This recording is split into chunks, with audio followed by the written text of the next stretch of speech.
get more now on the breaking news story, and that's that the Tunisian Prime Minister has just lost a vote of no confidence. Youssef Cherif joins us now from Tunis with more on this. How surprising is tonight's development? It's definitely not surprising at all. It was expected for a while now, and actually during the speech of the Prime Minister today, he himself, by the end of his speech, said that he was not expecting the MPs to vote for him, but rather to vote against him. The Prime Minister has been in cold with the President of the Republic and his political party. And when the President of the Republic last month came out saying that a government of national union was needed in Tunisia, the Prime Minister expressed his surprise and somewhat his disagreement. But the political parties that form the coalition of which the Prime Minister is Prime Minister themselves started siding with the President of the Republic against the Prime Minister. So we had today an almost surreal situation where the Prime Minister with his government were facing the Parliament and the parliamentarians, but with the ministers themselves calling the Prime Minister to resign, and with the political parties of which the ministers of this government voted against the government and against the Prime Minister.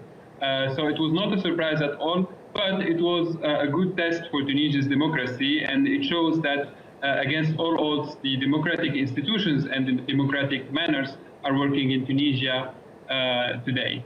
He's only been in the job for a year and a half. Why did things go so badly wrong for him?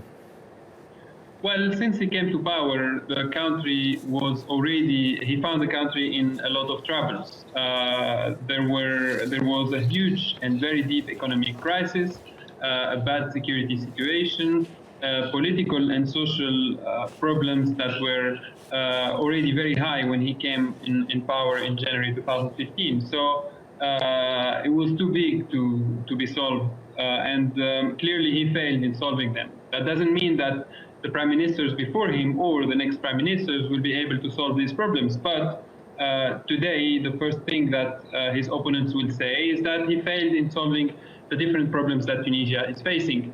But also, on the other hand, he was faced with an internal problem inside his own government, which is the dissolution of two main parties of the four parties forming his coalition. Nida Tunis, which was the main winner of the 2014 elections, fell apart and was divided in two. And UPL, another party, was also faced disintegration and a lot of resignations. So the parties backing his government became weaker and weaker, and so he himself started to gain his independence against them. And as we know, the President of the Republic belongs to Nida Tunis, which is the party I was mentioning now.